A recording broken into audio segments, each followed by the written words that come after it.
Hi, Cameron here. Welcome back to the Busy Gardener channel.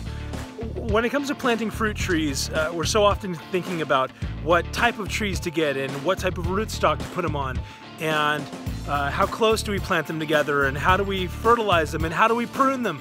But one of the things that is most often neglected, and yet at the same time is one of the most important things to do for the long-term health of your fruit tree and production of your fruit tree, is mulching. Let's get busy.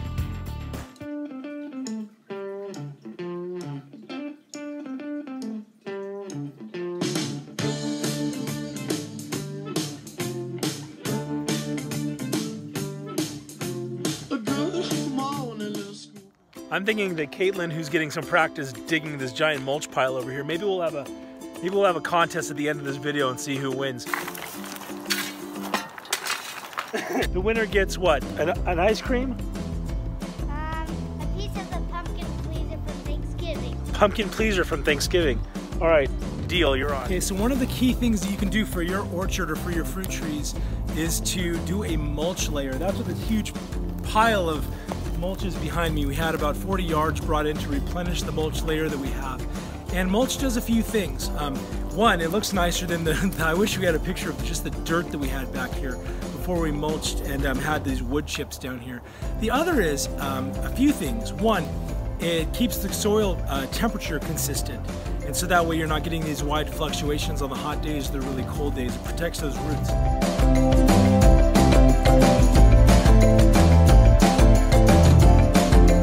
It also inhibits evaporation, so that way you end up having to water a lot less because the soil underneath is now retaining that moisture and not having to just come in and overwater, and it isn't again facing these extremes. Another thing is that it helps to keep some of the weeds at bay. We get some weed activity in here, but it's very, very minor, and because the mulch is not soil, it's not dirt, it's easy to dig those weeds up when we need to. We're gonna take a look and see how the mulch looks as it's near the base of the trees and how this stuff gets applied. We're gonna talk through also what kind of mulch to look for so that way you can get the best activity in your soil. We're going through here mulching each of the trees individually, and you see how much they have on them. It's extending in these cases maybe about 4 or 5 feet. What I'm wanting to do is make sure each of the trees has a solid mulch layer, and then we're going to come through and put mulch through the walkways after. We've got plenty to go here. There's a whole mountain of mulch. Well, oh! I almost forgot. One of the biggest things is that we have really bad soil here. Really bad soil. I don't know if it's just over time it's just leached out or whatever, but as that mulch breaks down, as the bottom layers decompose and that essentially is fixing the soil underneath it. And so you're getting a lot of that microbial activity. I've seen worms under here, which would never have existed here, but because it's got that good organic material that's breaking down, it's feeding the trees, it's feeding the stuff, and it's giving a really aerated, easy way for the soil underneath to be impacted. Everything's being drawn down into the soil and fixing it. Okay, so interesting. We had a terrible storm come through here and wash, essentially, and create all these little valleys. But what's cool about it is that it's going to let us see the difference between. It's kind of done some of the digging for me. This stuff here, this really hard, sandy, kind of loamy soil is what's underneath the mulch. Now look at this mulch. Look at what we've got going on under here. Look at the nice, I mean, it almost looks like compost, doesn't it? This is the stuff that dreams are made of. This stuff, as it decomposes, all of that good stuff goes down. Earthworms will be in here. All this microbial activity. Look at this. Look at this as it breaks down. It essentially turns into like one 4-inch deep compost pile, and you'll also get an idea. 4 to 6 inches of mulch is really what you're looking for. You'll notice as it got washed away that's about what we have throughout the orchard here. You can't see it when you're looking at it from the top, but that's about how deep this whole thing is. Now, as it breaks down, we're wanting to replenish with this type of mulch. So let's talk about the type of material here. You may notice that this mulch is not very uniform in size. You've got some big pieces and small pieces. You've got a lot of like shredded stuff, as well as some of the larger like sticks and twigs, things like this. The nice thing about this is that it's not going to overly compact. It's going to allow air and other things to flow down into it. So while it's going to provide a measure against evaporation and temperature changes. It's a nice little insulator. It's not going to stifle the soil underneath. This is exactly what you want to get, something like this. We got this from Viramonte's Express in Corona. Very inexpensive. I think $7 a yard is what they're charging for this Sequoia blend, they call it. And this is exactly the kind of stuff we want to spread in here. Oh, look at this. Look at this. I feel like I just look at all those little bugs and little critters down there. Cutting things, biting, opening up the area under here. Look at that. Oh, I can't wait till the avocado roots get into this. So this is what mulch does when it breaks down. This is what ends up being your rich soil layer.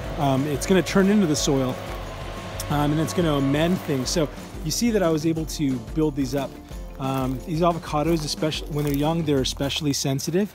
And these made it through the summer. I've had to replant these avocados 4 different times. Mainly the hot temperatures come through and just totally kill them. So I ended up getting some more established plants. They made it through the summer. I'm so happy, and I attribute part of that to 1, giving them more water, giving it to them more consistently. 2, making sure that they have a very solid mulch layer at the base. This is probably a solid 6 to 8 inches of mulch that I have on each of these. And again, half of the root ball is planted above grade and then covered with soil and mulch. So if you're having trouble, or if you have some very poorly draining areas, doing something like this can give you really good results. You're gonna shovel on this and you're gonna fill this up. And because I've got a little bit of a size advantage, I'm gonna fill this up, okay? Who finishes first? All right, on your mark, get set, go.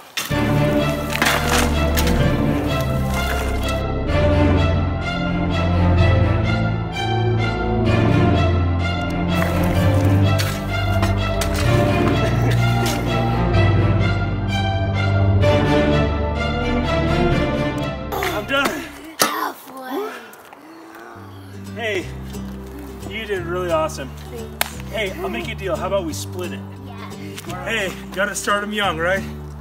Hard work, good stuff.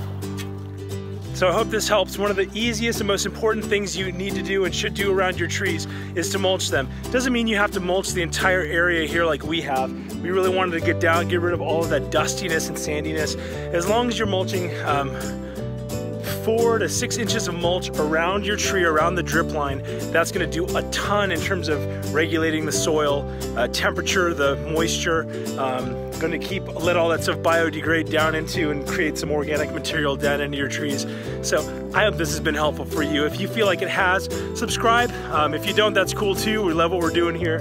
But thanks so much for tuning in. Until next time, stay busy. If there's one fun thing and good thing about mulch, it's that when you get a pile like this brought in, you can stand on top of it and you feel like you're on top of the world.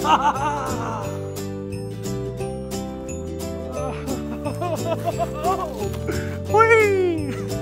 Seriously though, the kids love that pile. They're making forts up there. It's been a lot of fun.